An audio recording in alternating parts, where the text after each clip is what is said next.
You don't have a family of your own anyway, so it works out. That's what my mother said. At Thanksgiving dinner, in front of my 2 siblings, their spouses, and 5 children, while announcing that I'd be watching all 5 kids over Christmas. She hadn't asked me. She never does. What she didn't know was that I already had a plane ticket in my bag, and I wasn't going to cancel it. By Christmas morning, her perfect family holiday fell apart in ways she never imagined, and the group chat she used to shame me, it became the very thing that silenced her. Before I go on, if this story speaks to you, hit like and subscribe, and drop a comment with where you're listening from and what time it is there. I'd love to know. I'm Jessica. I'm 27. And this is what happened when I stopped being my family's free babysitter. Now let me take you back to Thanksgiving weekend. The night everything changed. My mother's house sits on a 1/4-acre lot at the end of Sycamore Lane in Millbrook, Virginia. White siding, black shutters, a porch swing that hasn't swung right since 2014. Every holiday, that house smells the same. Roasted turkey, cinnamon sticks simmering on the stove, and the faint burn of something Linda Mercer forgot in the oven because she was too busy directing traffic. That Thanksgiving, all 4 of us were there. Karen, my oldest sister, 35, 3 kids. Derek, my brother, 33, twin 4-year-olds. Their spouses. 5 children under 8, running figure 8s around the dining table. And me, 27, single, sitting in the chair closest to the kitchen because that's where I always end up. Halfway between the family and the cleanup. We were midway through dinner when Mom stood up and clinked her wine glass like she was giving a toast. She smiled at everyone. So, I've been thinking about Christmas. Karen and Brad, you 2 deserve that resort trip you've been talking about. Derek, I know Tina's parents want to see the twins. So here's the plan. She turned to me. Jessica will stay here with the kids, same as every year. I opened my mouth, but Karen was faster. Oh good, she said, sliding her phone across the table toward me. I already printed the allergy list for you. I looked at the printed sheet. Lily's peanut allergy, Ethan's bedtime routine, Noah's eardrops. Laminated, color-coded, like a manual for a new employee. I looked around the table. Derek was cutting his turkey. Brad was pouring more wine. Tina was studying her plate. Nobody flinched. Nobody said, "Wait, did anyone ask Jessica?" So I said it myself. Actually, I have plans this Christmas. Every knife and fork at that table went still. And then my mother said the thing I will never unhear. Plans? What plans? You don't have a family of your own anyway, so it works out. I didn't say anything after that. Not at the table. I just finished my mashed potatoes while the conversation moved on like nothing had happened, because to them, nothing had. The kids went to bed around 8. Karen and Brad took the guest room. Derek and Tina left for their hotel. I grabbed my coat and headed for the front door. Mom caught me in the kitchen. She was loading the dishwasher, which she always does when she wants to have a conversation she can pretend isn't a confrontation. Hands busy, eyes down, voice casual. Jessica, I don't understand what the fuss is about. I told her the truth. I said I'd booked a flight. I'd been planning this for months. I'd already gotten the time off from the clinic. She turned around and looked at me like I'd told her I was joining a cult. A plane ticket. For what? Some beach? She shook her head. You're being dramatic, Jessica. It's just a few days with the kids. It's not like I'm asking you to move a mountain. You didn't ask me at all, Mom. I shouldn't have to ask. That's what family does. From the living room, Karen's voice floated in. Honestly, Jess, I would do the same for you if you had kids. It's what sisters do. I looked back at the kitchen. Derek's chair was empty. He'd already left without a word. I said goodnight. I walked out. The screen door clapped shut behind me and the November air hit my face like cold water. I sat in my car for a full minute before turning the key. My hands were shaking. Not from fear, not from sadness. From the slow, sickening recognition that not a single person in that house had asked me what I wanted. Not once. Not in years. I drove home. I opened my phone. The plane ticket was still there in the app. Outer Banks, December 23rd. I stared at it for a long time. I didn't cancel it. My apartment is a studio above a hardware store on Main Street. 480 square feet. One window that faces the parking lot. A radiator that clangs at 2 a.m. like someone knocking. But it's mine. On the fridge, I had a printout of my approved time-off request from the clinic. December 22nd through the 28th. Signed by Dr. Nguyen 2 months ago. Next to it, a small notebook with a handwritten ledger I'd been keeping since June. 6 months of numbers. Every extra night shift. Every overtime hour. Every home-cooked meal instead of takeout. Every morning I made coffee in my own kitchen instead of stopping at the drive-thru. Every small sacrifice, tallied in blue ink. The total at the bottom of the last page. $2,340. That was my Outer Banks fund. My first real vacation since a high school field trip to Williamsburg when I was 16. 11 years ago.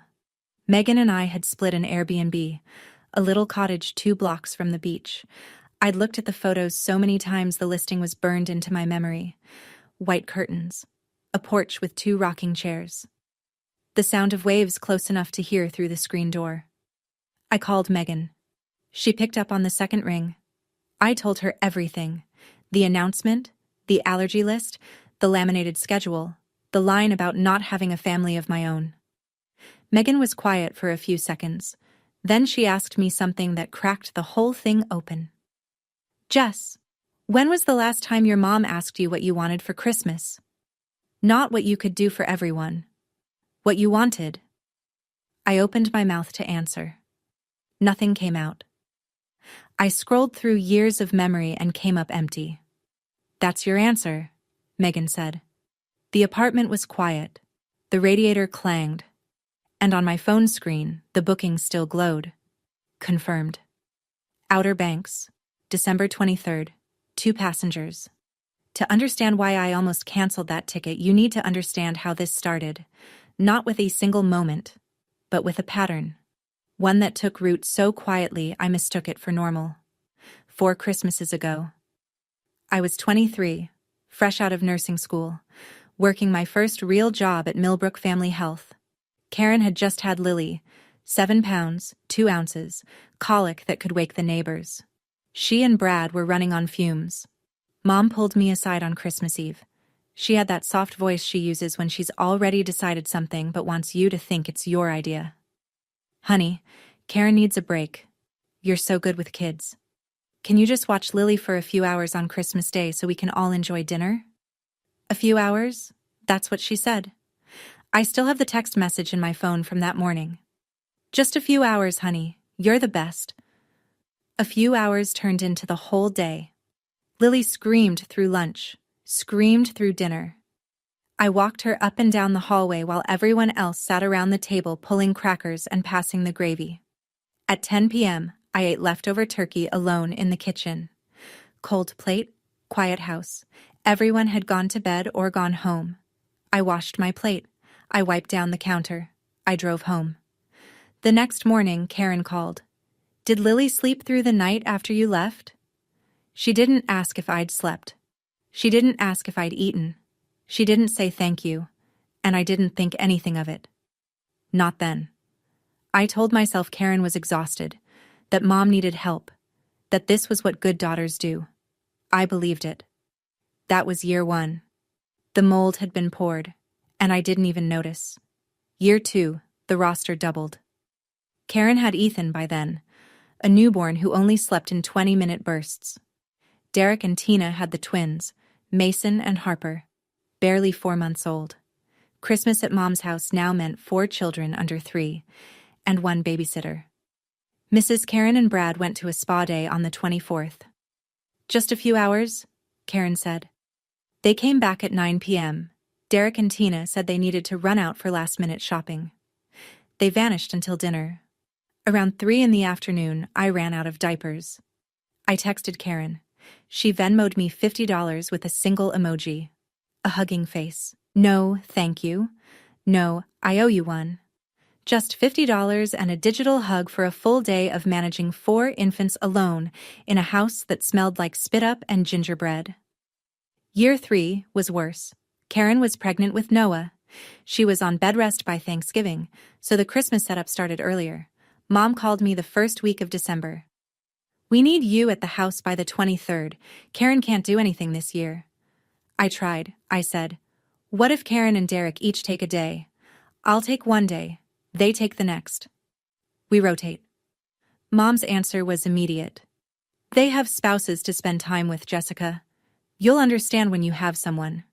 That sentence landed like a slap wrapped in tissue paper. Soft delivery. Hard truth underneath. I was chosen because I was alone, not because I volunteered. That year, I canceled Christmas Eve plans with friends. I texted Megan at 11 p.m. from Mom's couch, surrounded by sleeping toddlers. "Rain check again, family stuff." Megan's reply came fast. "Jess, this is the 3rd year." 3 words. And I almost heard it. Almost. Year 4 broke something in me. Not loudly, not all at once. More like a hairline fracture you don't feel until the weight hits just right. 5 kids now. Lily was 6. Ethan was 4. The twins were 3. Baby Noah had just turned 1 and was cutting molars, which meant he screamed like the world was ending every 90 minutes. Karen and Brad flew to a resort in Shenandoah Valley. 3 days. Derek and Tina drove to Tina's parents. 2.5 days. Mom stayed at the house but spent most of her time cooking, hosting neighbors, and making the dining room look like a magazine spread. I was alone with 5 children for 3 days straight, sleeping in the kids' room on an air mattress that deflated by 2 a.m. On day 2, Noah spiked a fever, 102 degrees. I called Karen. No answer. She was at the spa. I called Mom, who was downstairs icing a cake. "Just give him Tylenol. You're a nurse, Jessica." I loaded 5 children into my car and drove to urgent care. Noah in his car seat screaming. The twins buckled in behind me, kicking the back of my seat. Lily holding Ethan's hand, asking me if Noah was going to be okay. The copay was $180. I paid with my debit card. Nobody offered to pay me back. When Karen got home on the 26th, tan and rested, she asked, "Is Noah okay?" I said yes. She reached into her bag and pulled out a candle. "We brought you this from the gift shop." A $12 candle. For 3 days of solo childcare, a fever scare, and a $180 urgent care bill. I drove home that night and sat in my car in the apartment parking lot for 20 minutes. I didn't cry. I didn't call anyone. I just felt something close quietly inside me. Like a door shutting, not slamming, just clicking shut the way a latch does when you finally let it go. That was the Christmas that changed something in me. Not anger, something quieter. The thing about being the reliable one is that people stop seeing you. They see what you do. They see the hands that fold the laundry and the car that shows up on time and the voice that says okay on the phone. But they stop seeing the person behind all of it. It wasn't just Christmas. Every time Mom needed a ride to the eye doctor, she called me, not Karen, who lived 15 minutes closer. Not Derek, who worked from home on Fridays. Me, because I was the flexible one. Every holiday, I was the one who drove over the day before to clean the house, set the table, arrange the guest towels. Karen showed up with a store-bought pie and a smile. Derek showed up with nothing and nobody questioned it. Mom introduced me to neighbors the same way every time. "This is my youngest. She's always so helpful." Not, "She's a registered nurse." Not, "She just got promoted." Just helpful. Like a household appliance with a name. And when I graduated from my RN program, cap, gown, the whole thing, not one of them came. Mom had a migraine. Karen said Lily had a playdate. Derek said he forgot the date. Megan was the only person there. She brought flowers and took a photo of me holding my diploma in the parking lot. I still have it. It's the only graduation picture I own. That night, I opened the family group chat. Mercer family. And scrolled. 3 years of messages. Nearly every single one was either Mom assigning me a task or Karen forwarding a to-do list. Doctor appointment reminders, grocery runs, pickup times, babysitting instructions. Not one message in 3 years that said, "How are you, Jessica?" Not one. I used to tell myself they were just busy, but busy people still show up for the things that matter to them. I just wasn't one of those things. So here I was, late November, 4 Christmases deep in a pattern I'd finally named, and on my kitchen counter sat a notebook full of numbers that represented the first thing I'd ever saved for that was just for me. $2,340, 6 months of overtime, 6 months of packing lunches, 6 months of saying no, I'll make coffee at home every single morning. I could recite the math in my sleep. 4 extra night shifts a month at time and a half, minus what I put toward rent, minus groceries, and whatever was left went into the envelope I kept in my sock drawer. Megan and I had planned this trip down to the hour, an Airbnb 2 blocks from the beach, a seafood shack she'd read about online, a sunrise walk on the first morning, rocking chairs on the porch. I hadn't seen the ocean since I was 15. Then my phone buzzed. Group chat. Mom. Jessica, I'm forwarding Karen's list. The kids' schedule is the same as last year. Don't forget Noah's eardrops. Same as last year. Like it was already done. Like I had already said yes. Like the notebook and the overtime and the 6 months of going without didn't exist. Because to her, they didn't. I stared at that message for a long time. 6 months of extra shifts for a trip she didn't even bother to ask about before canceling it in her head. I wonder, if you were sitting where I was, holding that phone, what would you have felt? Have you ever saved for something that was finally, truly yours, and then watched someone treat it like it was nothing? I'd love to hear your story in the comments. I put the phone face down on the table. The screen went dark. For the first time in 4 years, I didn't type okay. 2 days later, Megan and I sat in a booth at Hal's Diner off Route 15 after a 12-hour shift. The kind of tired where the fluorescent lights feel personal. I had a sweet tea. She had a basket of fries she wasn't touching. "So, what are you going to do?" she said. I turned my straw in circles. "I haven't replied to the group chat." "I know. That's not what I asked." I looked at her. "If I go to the beach, my mom will lose it." "Your mom is going to lose it no matter what you do that isn't exactly what she planned." Megan dipped a fry and pointed it at me. "Do you actually want to cancel the trip?" "No." "Then don't. It's not that simple." "It is that simple. You just don't want it to be, because simple means dealing with the fallout." She set the fry down. "Jess, your mom's been mad every time you've wanted anything for yourself. You went to nursing school and she said it was a phase. You moved into your own apartment and she called it a waste of money. Her being upset is not the measuring stick for whether you're doing the right thing." I didn't answer. She was right, and I hated it. "What if they never forgive me?" I said. Megan leaned back in the booth.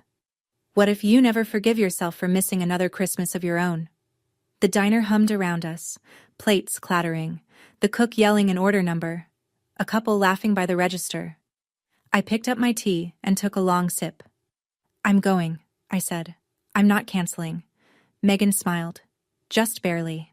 Like she'd been waiting a long time to hear me say it.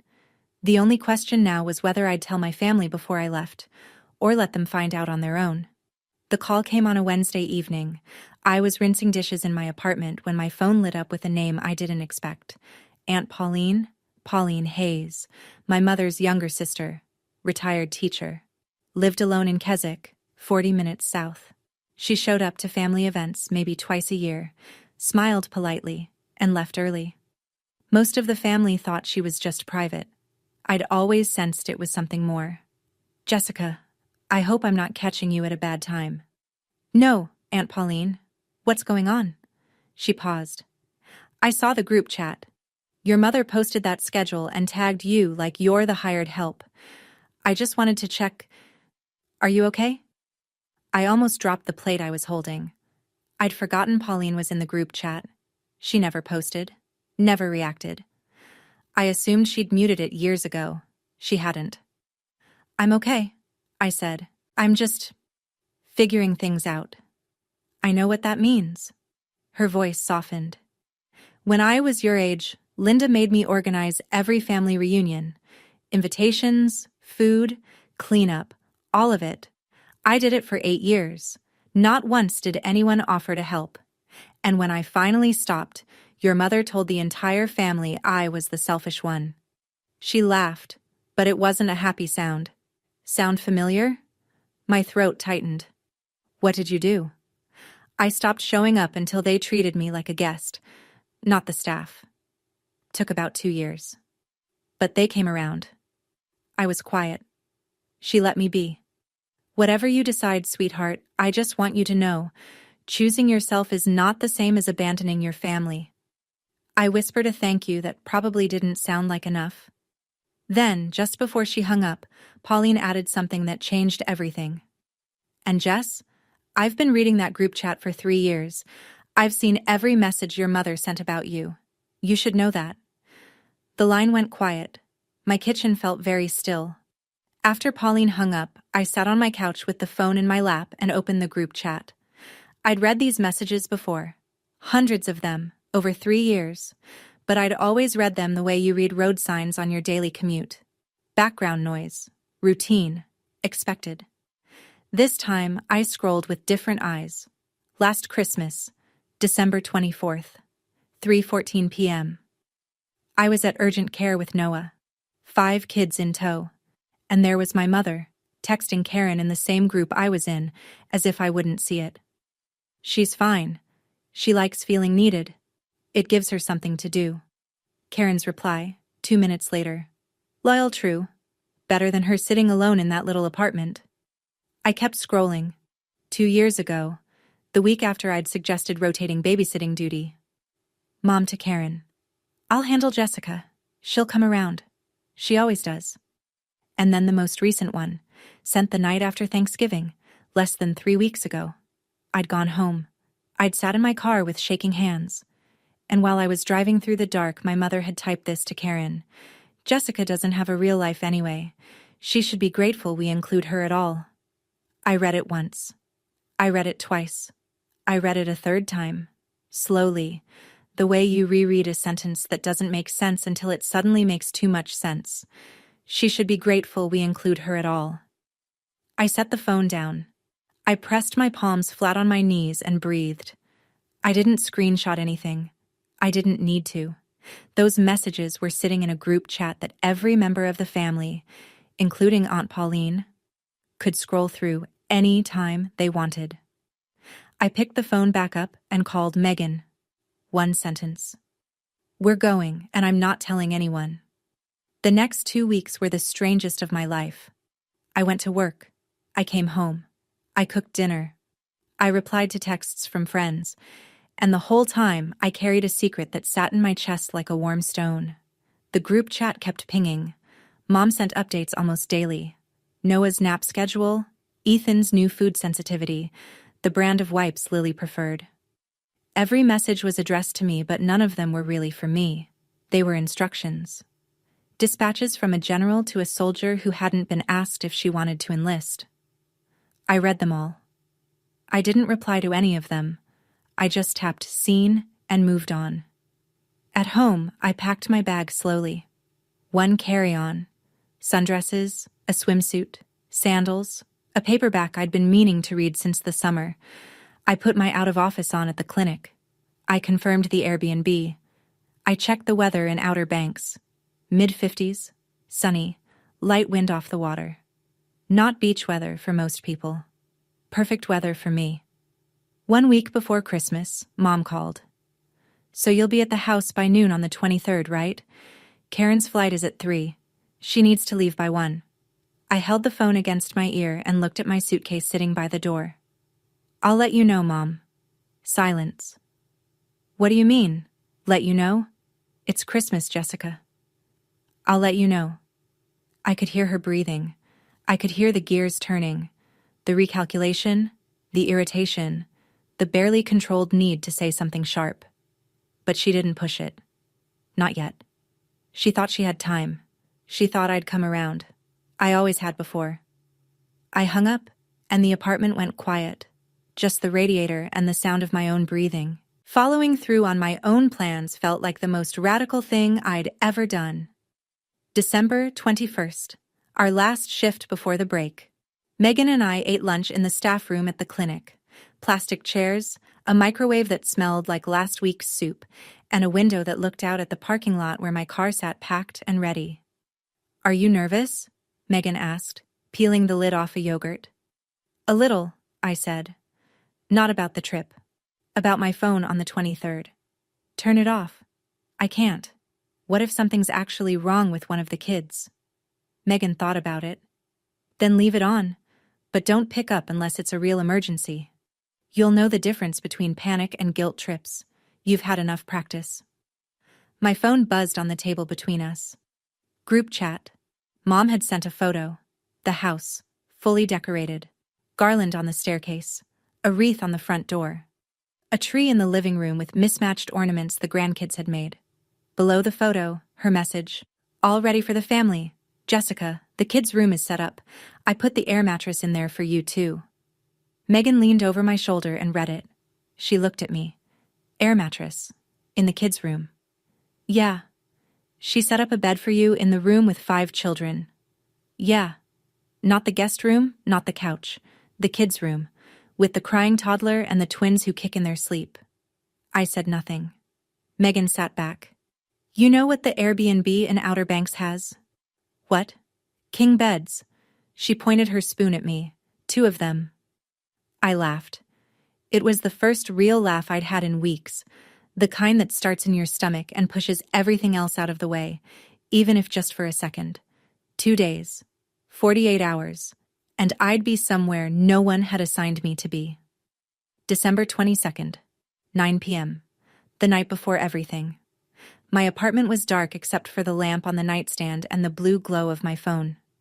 The suitcase sat by the front door like a promise. Alarm set for 5:30. Flight at 8. I called Aunt Pauline. She picked up on the first ring, like she'd been waiting. "Tomorrow?" she asked. "Tomorrow. Are you sure?" "I'm sure." I heard her exhale, slow and steady, the way someone breathes when they've been holding something in for a while. "Good. I'll be watching the group chat. And if it gets ugly, you call me." "Aunt Pauline?" "Yeah, sweetheart." "Do you think I'm wrong?" She didn't hesitate. "Wrong for what? For having a life?" A pause. "Honey, the only wrong thing would be spending another Christmas being someone's free help while pretending it's love." I pressed my forehead against the window. The street outside was empty. A thin frost was forming on the windshields in the parking lot. "Get some sleep," Pauline said, "and take pictures of that beach for me." We hung up. At 9:47, my phone rang again. Mom. I let it go to voicemail. Her message was 22 seconds long. I played it once. "Jessica, Karen's dropping the kids' bags off at my place tomorrow morning. Be here by noon. Don't be late." "No, please." No question mark. Just an order, delivered in the same tone she used to tell me to set the table when I was 12. I listened to it one more time. Then I deleted it. I lay down, pulled the blanket up, set my alarm, closed my eyes. The wind scraped against the window. The radiator clanged once, then settled. Tomorrow morning I would be at the airport, and my family would be waiting at the door. 5:30 a.m. The alarm went off in the dark. I didn't hit snooze. I was already awake. I'd been lying there since 5, staring at the ceiling, listening to my own heartbeat, waiting for the guilt to come crawling in. It didn't. I showered, dressed. Jeans, a light sweater, my good boots. I looked at myself in the mirror over the bathroom sink and saw someone I almost didn't recognize. Not because I looked different, but because I looked ready. Megan pulled up at 6:15, headlights in the dark. I locked my apartment, wheeled my suitcase down the stairs, and loaded it into the trunk of her car. The morning air was sharp enough to sting. "Ready?" she said. "Ready." We drove to the airport in the kind of quiet that doesn't need filling. The highway was mostly empty. A few trucks, a couple of early commuters. Christmas lights blinked from the houses along Route 29. At the airport, everything moved in a blur. Check-in, Security. Gate B7. 2 seats by the window. At 8 a.m., my phone lit up. Group chat. Mom. Good morning. Karen's dropping the kids at 10. See you at noon. An exclamation point. A smiley face. She had no idea. I read the message. Megan glanced at my screen but didn't say anything. She opened her book. I put the phone in my bag. At 8:20, they called our boarding group. I handed over my pass, walked down the jetway, and found my seat. Window side. The engines hummed. The cabin lights dimmed. And then we were moving. Rolling. Tilting. Lifting. I looked out the window as the ground got smaller. Somewhere down there, my mother was setting out juice boxes for 5 kids and saving me a spot on an air mattress. Above the clouds, it was nothing but sun. We landed just after 10. Outer Banks smelled like salt and pine, nothing like Virginia in December. The air was cool, but there was warmth underneath it, the kind that comes off the water when the sun's been on it all morning. Megan picked up the rental car. I turned my phone back on. 6 missed calls from Mom. 3 from Karen. 1 text from Derek. Hey, where are you? Mom's calling me. The group chat had gone from quiet to detonation. 11:58 a.m. Mom. Jessica, where are you? Karen's already gone. The kids are here. Call me. 12:03. Mom again. This is not funny. I'm calling you. 12:07. Mom. All caps. Jessica, answer your phone. I stared at the screen. Megan was loading our bags into the trunk and pretending not to watch me. At 12:12, Mom called again. I picked up. Jessica, where are you? Karen left an hour ago. The kids are... I'm not coming, Mom. 3 seconds of silence. I counted. I told you I had plans, I said. Merry Christmas. I hung up. My hands were steady. My voice had been steady. And the quiet afterward, standing in a parking lot in Outer Banks with the sound of seagulls overhead and sand blowing across the pavement, felt like the first honest silence I'd had in years. 12:20. The group chat erupted. Mom. She's not coming. She left. She left us with 5 children. Karen, from wherever her flight had taken her. What? This can't be happening. I can't cancel my flight. Derek. Wait, seriously? I locked my phone and slid it into my pocket. Megan opened the driver's side door and looked at me over the roof of the car. Beach? She said. Beach. The ocean was 7 minutes away. My family was 300 miles behind me. Karen didn't make it to the resort. I found out later through the group chat, which I read but didn't respond to, that she'd been at the gate when Mom's call came in.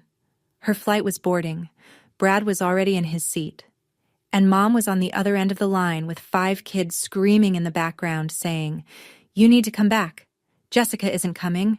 I can't do this alone. Karen called Brad from the gate. I can only imagine how that conversation went, because what showed up in the group chat was Karen's version, filtered through fury. I had to leave the airport. The resort was $1,200, non-refundable. The change fee on my ticket was $400. That's $1,600 gone because Jessica decided to take a vacation. Brad apparently didn't share her sympathy for Mom. Karen posted in the chat, Brad says this is our problem, not Jessica's. He says he told me this would happen. He literally said, You can't keep dumping your kids on your sister and expect her to say yes forever. I read that message 3 times. Brad, who I'd never heard say more than pass the rolls at Thanksgiving, had said that, out loud. To Karen. By 2 p.m., Karen was back at Mom's house, bags still packed, mascara smudged, standing in the foyer with 5 children who wanted to know why Aunt Jess wasn't there. And that's when Karen asked the question nobody had thought to ask before. Mom, did Jessica actually say she would watch them? Silence. She didn't need to say it, Mom said. She always does it. Karen stared at her. Mom, that's not the same thing. 1 sentence, and in that sentence a crack appeared, thin, quiet, almost invisible. in the wall my mother had spent 4 years building.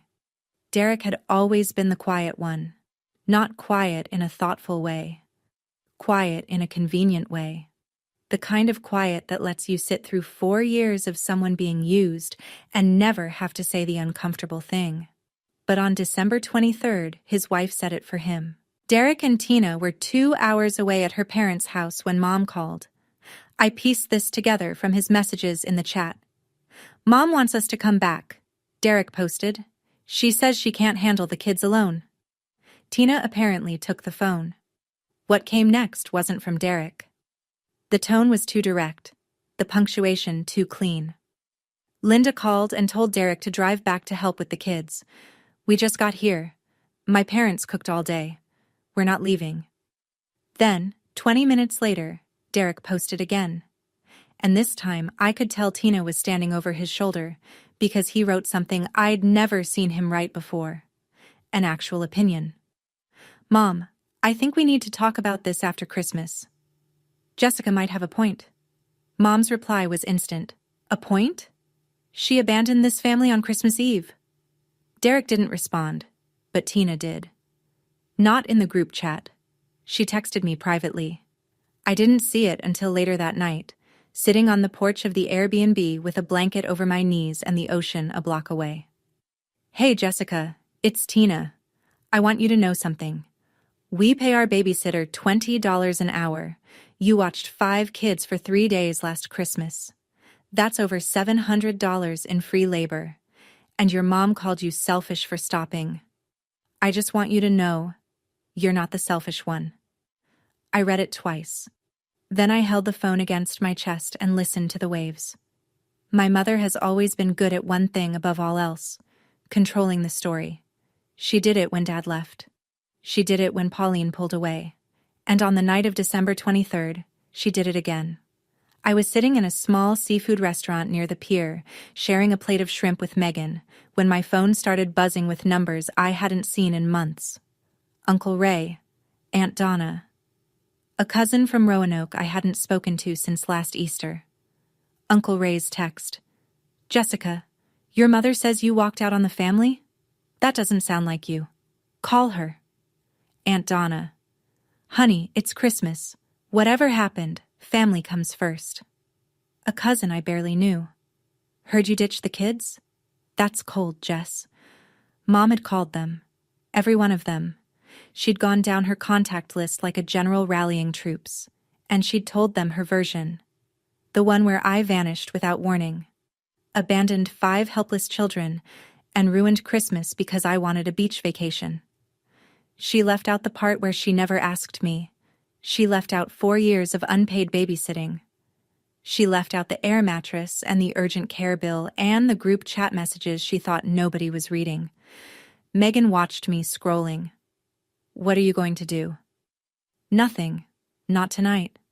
I set my phone face down on the table and picked up a shrimp.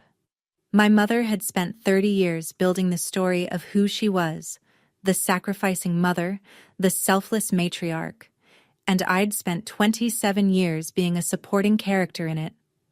For the first time, I wasn't playing my part. And she couldn't handle that the show wasn't going the way she directed. But she forgot one thing. Aunt Pauline was in that group chat. And Pauline had been reading every word. At 10:14 p.m., a private message from Pauline. Your mother called Ray and Donna. She's telling everyone you abandoned the kids. I'm not going to sit here and watch her rewrite history. With your permission, I'd like to say something at the video call tomorrow. I replied in 4 seconds. Say whatever you need to say, Aunt Pauline. Just tell the truth. Christmas morning. I woke up to sunlight coming through white curtains and the sound of the ocean. Not an alarm. Not a child crying. Not my mother's voice calling from down the hall. Just waves. Slow, steady, unhurried waves. Megan was already up, padding around the kitchen in socks, making coffee in the little French press that came with the Airbnb. The cottage smelled like fresh grounds and sea air. I sat on the porch in a hoodie with my hands wrapped around a warm mug, and for a full 5 minutes I didn't look at my phone. It was the first Christmas morning in 4 years that I woke up without an alarm someone else set for me. 300 miles north, the other Christmas was happening. I know this because the group chat was still open, still running, still loud. 6:18 a.m. Hey, Linda. The kids are already up. Lily wants to open presents. I can barely keep up. 7:45. Karen. Mom, just let them open the gifts. I'll sort through later. 8:10. Karen again. Noah's crying again. Did you give him the eardrops? 8:30. Linda. I don't know where the eardrops are, Karen. By 9, Karen and Linda were arguing in all caps about who forgot to pack Noah's medication. Brad had texted Karen a single line that showed up in a screenshot she accidentally posted. This was supposed to be our vacation. The chaos I'd been managing alone for 4 years was now distributed among the people who'd created it, and they were drowning. Then, at 9:12, a private message from Derek. Hey, Merry Christmas. I hope you're having a good time wherever you are. A pause. Then a second message. I'm sorry I never said anything. I read it. I didn't reply. Not yet. But something in my chest loosened. Small. Quiet. Like a knot coming undone. Every Christmas at 3 p.m. the Mercer family does a video call. It's been tradition since Uncle Ray figured out Zoom during the pandemic. 15 people. 4 households. 1 hour of forced cheer and someone's kid knocking over the camera. I almost didn't join, but Megan looked at me and said, You're still family, Jess. You just changed the terms. So at 3:02 I tapped in, the screen filled with faces. Uncle Ray and Aunt Donna in their den, a fire in the background. 2 cousins from Roanoke waving, Derek and Tina at her parents' kitchen table. Karen, sitting on the couch at Mom's, eyes red, baby Noah on her lap. And Mom, front and center, Christmas sweater, lipstick on, camera angled just right. Even in crisis she was staging the shot. Then my square appeared. Me, on a porch, in a t-shirt, with the ocean behind me. The reaction was immediate. Oh, look who decided to show up, Mom said. From a beach, no less. Uncle Ray cut in. Linda, let it go. It's Christmas. Let it go? Mom's voice went sharp. She left 5 children without a sitter. On Christmas Eve? Do you know what kind of person does that? I didn't flinch. I'd had 24 hours to prepare for this. Mom, you never asked me to babysit, I said. You told me I was going to. I had plans. I told you I had plans. You ignored me. Plans? A vacation? Over family? When was the last time anyone in this family asked me what I wanted for Christmas? Nobody spoke. 2 seconds. 3. And then, from a small square in the bottom corner of the screen, Aunt Pauline unmuted herself. Linda, she said, I think it's time we talked about this honestly. Every face on that call went still. Pauline's camera was angled slightly upward. You could see the ceiling fan in her living room turning slowly behind her. She was wearing a gray cardigan, reading glasses pushed up on her forehead. Calm the way only someone who's been thinking about this for a long time can be calm. Linda, I love you, she said. You're my sister. But I've been watching what you do to Jessica for 4 years, and I watched you do the same thing to me for 8 years before that. Mom's face tightened. Pauline, this is not about you. Uncle Ray's voice, firm. Linda, let her finish. Pauline continued. I'm in the family group chat. I've read every message, every schedule you sent Jessica without asking, every list Karen forwarded like Jessica was on payroll, and I've seen how you talk about her when you think she isn't paying attention. What are you talking about? Do you want me to read it, Linda? Pauline's voice didn't waver. Because I saved screenshots. Not because I was building a case. Because when I read those messages, I felt sick. And I wanted to remember what it looked like. So I'd never let it happen to anyone else in this family. Pauline, don't you dare. 3 weeks ago, after Thanksgiving, you wrote to Karen. The screen froze. Not technically. Nobody lost their connection. but every single square on that call went motionless. 15 people, 15 tiny rectangles of silence. Pauline paused. She was giving my mother one last chance to stop it herself. Mom said nothing. Watching that call from my porch in Outer Banks, I held my breath.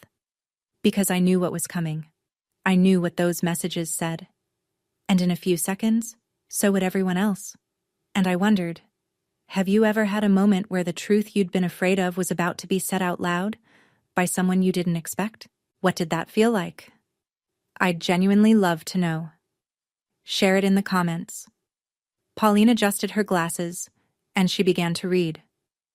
Last Christmas, Pauline said, December 24th, 3:14 p.m., while Jessica was driving 5 children to urgent care because Noah had 102 fever, you wrote this to Karen. She read it slowly, every word precise. She's fine. She likes feeling needed. It gives her something to do. Nobody moved. Karen replied, and I quote, LOL true, better than her sitting alone in that little apartment. On the screen, Karen closed her eyes. Pauline kept going.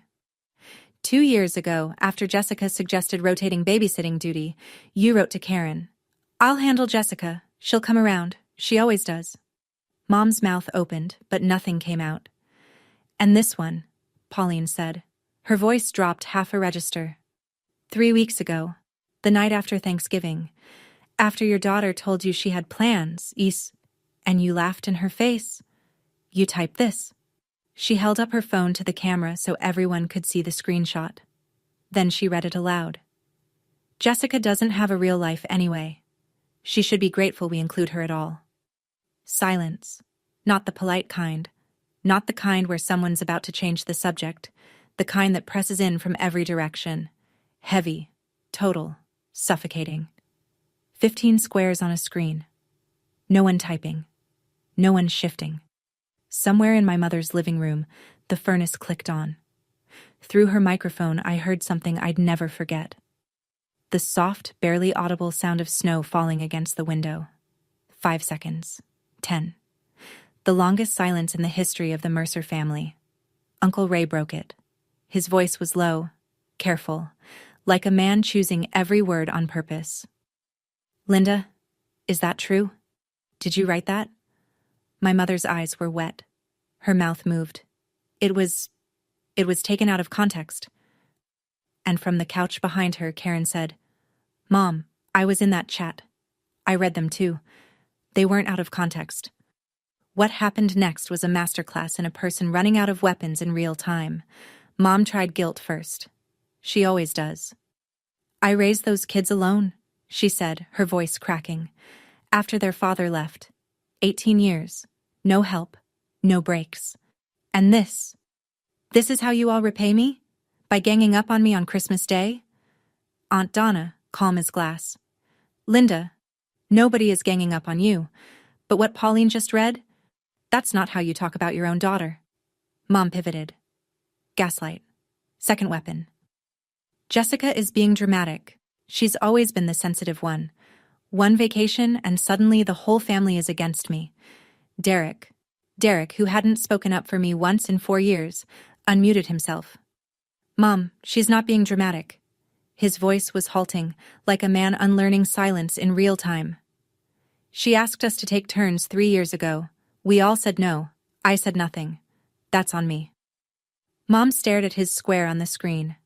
Then she turned to Uncle Ray. Social pressure. Her last play. Ray, you're her uncle. Tell her she's wrong. Tell her family comes first. Uncle Ray didn't blink. Family does come first, Linda. That includes Jessica. And from what I'm hearing, she hasn't come first in a long time. That's when Mom started crying. But even through the tears, even through the shaking, I noticed what she did next. She turned her camera toward the living room, where 5 children sat on the carpet surrounded by wrapping paper. Look at them, she said. They're confused. They don't understand what's happening. This is what Jessica did to them. From somewhere behind the camera, Karen's voice. Tired, raw, done. Mom, stop. Jessica didn't do this. We did. The screen flickered. Karen had moved.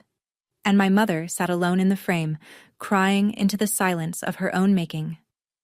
I hadn't said a word during any of it. I'd watched from my little square on the screen, the ocean behind me, the wind in my hair, 15 faces staring at a truth that had been sitting in plain sight for years. I hadn't needed to say anything. The messages said it. Pauline said it. Even Karen said it. But now the call had gone quiet, and every rectangle on that screen was looking at me, waiting. So I spoke. "Mom, I love you. I love this family." I kept my voice level. Not angry, not shaking, just clear. "But I spent 4 Christmases being your babysitter. I paid $180 for Noah's urgent care visit that no one reimbursed. I slept on an air mattress in the kids' room. I canceled plans, skipped holidays with friends, and worked extra shifts all year so I could afford one vacation. And you announced I'd be watching the kids without ever asking me." I paused. The wind caught my hair. The waves were there, behind me, steady and indifferent. "You said I don't have a real life?" I looked straight at the camera. "But I do. It's just that none of you ever thought to look." Nobody spoke. "I'm not angry," I said. "I'm just done being the person who gives up her life so everyone else can enjoy theirs. If you want me at Christmas next year, I'll be there, as family, not as staff." The silence held for a long time. Then, from her small square in the corner, Pauline. "Well said, sweetheart." Mom's voice, when it finally came, was small. Smaller than I'd ever heard it. "I didn't know you felt that way." And I said the only thing left to say. "You didn't ask." Uncle Ray was the one who wrapped it up. "I think we all have some thinking to do," he said. The kind of sentence a man says when he knows the room needs an exit and nobody else will build one. One by one, the squares said their goodbyes. Quiet ones. Aunt Donna waved. The cousins from Roanoke murmured, "Merry Christmas," and clicked off fast.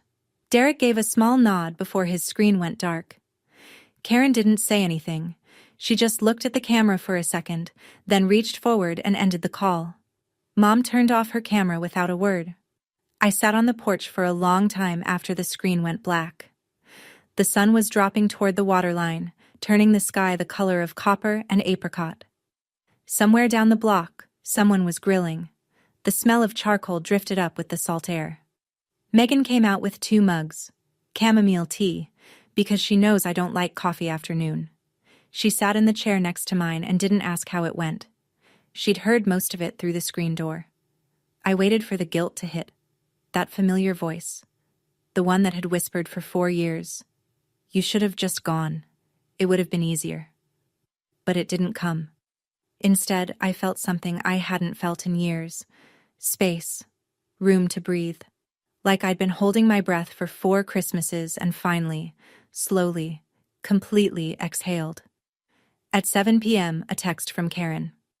"Jess, I'm sorry about the candle comment. And the allergy list? And all of it. I should have said thank you. I should have said it years ago." I didn't reply. Not yet. I needed time. At 7:30, Pauline. "Merry Christmas, sweetheart. I'm proud of you." I typed back. "Merry Christmas, Aunt Pauline. Thank you for telling the truth." Then I put the phone away and listened to the ocean until the sky went dark. Megan and I flew back on the 27th. The Outer Banks airport was small and half empty, and we boarded a regional jet that smelled like recycled air and peanuts. I slept the whole way. First unbroken sleep I'd had in days. When I got back to my apartment, everything was exactly as I'd left it. Quiet, clean. The lamp on the nightstand still on from when I'd left in the dark 4 days earlier. Over the next week, the fallout arrived in pieces, like mail you know is coming but still flinch at when it lands. Karen lost $1,600, $1,200 on the non-refundable resort, $400 in flight change fees. She and Brad had what she later described as the worst fight we've had since the twins were born. Brad told her what he'd apparently been thinking for years, that relying on me every Christmas wasn't generosity, it was entitlement. By New Year's, they'd started looking for a professional babysitter, a paid one, Derek Venmo'd me $180 on December 29th. No note. No message. Just the number. The exact amount of Noah's urgent care copay from last year. I stared at it for a while. It was the first time anyone in my family had acknowledged that Bill existed. Tina texted me separately. I told Derek he needs to step up. No more sitting on the sidelines. I'm sorry it took this long. Uncle Ray called me the day after New Year's. I'm glad you spoke up, Jessica. Your mother means well, but she's been so focused on keeping up appearances that she forgot to actually see you. And Mom? Mom didn't call. Not that week. Not a word. The woman who'd texted me daily about nap schedules and eardrops and allergy lists had gone completely, totally silent. That silence said more than 4 years of messages ever had. She called on January 3rd. 10 days of silence, and then her name on my screen at 2 in the afternoon, right when I got home from a shift. I almost let it ring. But I picked up. Because the version of me that answers the phone for her mother isn't gone. She's just not the only version anymore. Jessica. Her voice was careful, rehearsed, like she'd practiced the opening line. I've been thinking, and I know I said things that weren't fair. I noticed she said, weren't fair. Not, were wrong. A small difference, but it told me everything about where she was. I need you to understand, she continued. After your father left, I had to hold everything together. By myself. No one helped me, and somewhere along the way, I got used to counting on you. Maybe too much. I understand that, Mom, but understanding why you did it doesn't mean it was okay. A long breath on the other end. Pauline read those messages in front of everyone, she said. And here it was. The real wound. Do you know how humiliated I felt? I closed my eyes. Mom, I know exactly how that feels, because that's how I felt every time you announced my plans in front of the family without asking me. Silence. The kind that sits between two people who love each other and have finally run out of ways to avoid the truth. I'm sorry, Jessica. Her voice cracked. I am. I should have asked. I should have seen what you were giving up. Thank you, Mom. That means a lot. I meant it. I also meant what came next. But things are going to be different now. I'll visit when I can. I'll help when I choose to. But I'm not the default babysitter anymore. A pause. Long enough that I heard the kitchen faucet dripping on her end. Okay, she said. Just that. Quiet. Uncertain. Not comfortable yet. But a door. Cracked open. Barely, from the other side. The first test came 2 weeks later. I drove to Mom's house for Sunday dinner. First time since Thanksgiving. I told myself I'd stay 2 hours. I set an actual timer on my phone. Not because I wanted to be rigid, but because I needed to prove to myself that I could leave on my own terms. The house looked the same. Christmas decorations still up because Mom always waits until mid-January. The porch swing. The black shutters. The wreath on the door. But something was different. When I walked in, the table was set for 2. Not 10. Not 5 kids and an air mattress. Just 2 place settings, 2 glasses of water, and the smell of chicken pot pie. My favorite. Not Lily's. Not Ethan's. Mine. Mom didn't say much. She moved around the kitchen a little slower than usual, a little quieter. She asked me about work. She asked about Megan. She didn't mention babysitting or the video call or the beach. We ate. We talked about small things. The neighbor's new dog, the ice on the roads, whether the diner on Route 15 had changed their menu. It was careful, like 2 people relearning the shape of a conversation they'd been having wrong for years. I stayed an hour and 45 minutes. Then I stood up, kissed her on the cheek, and drove home. 2 days later, Karen called. Hey Jess, we're looking for a sitter for Valentine's weekend. Do you know anyone good? We're willing to pay this time. I gave her the name of a coworker from the clinic. Karen booked her.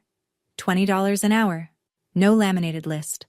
Just a normal transaction between a parent and a professional. On my birthday in January, Derek texted the group chat. Happy birthday, Jess. Dinner on me this weekend? First time in 27 years anyone in that family offered to take me out instead of the other way around.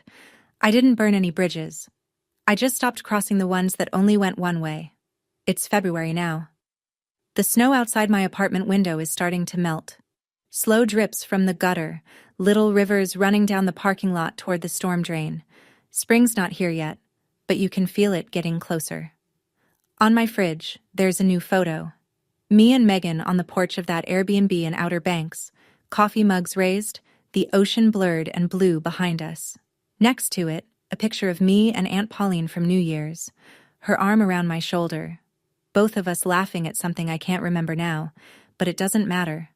What matters is that I look happy, genuinely happy, not the performing kind. My mother and I aren't fixed. We may never be. She still slips sometimes, a comment about how it would be nice if you visited more, a pause on the phone that feels like a guilt trip loading, but she catches herself now. Or at least, she tries. And I've learned that trying, even clumsily, is more than I got for 27 years. For a long time, I thought love meant making yourself useful, that if I stopped helping, I'd stop mattering. But here's what I learned sitting on a porch in Outer Banks on Christmas morning while my family scrambled 300 miles away. The people who only value you when you're useful don't value you at all. And the ones who love you, really love you, will still be there when you stop performing.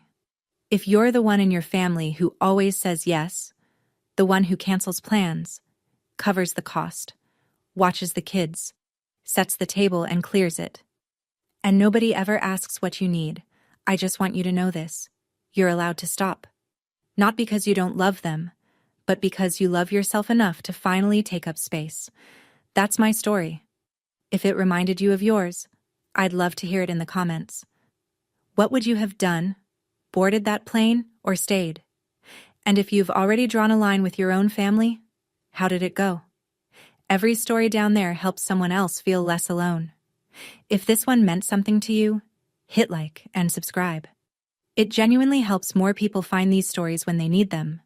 And if you want another one just like this, check the link in the description. Trust me, that one hits just as hard. Thank you for listening. Take care of yourself.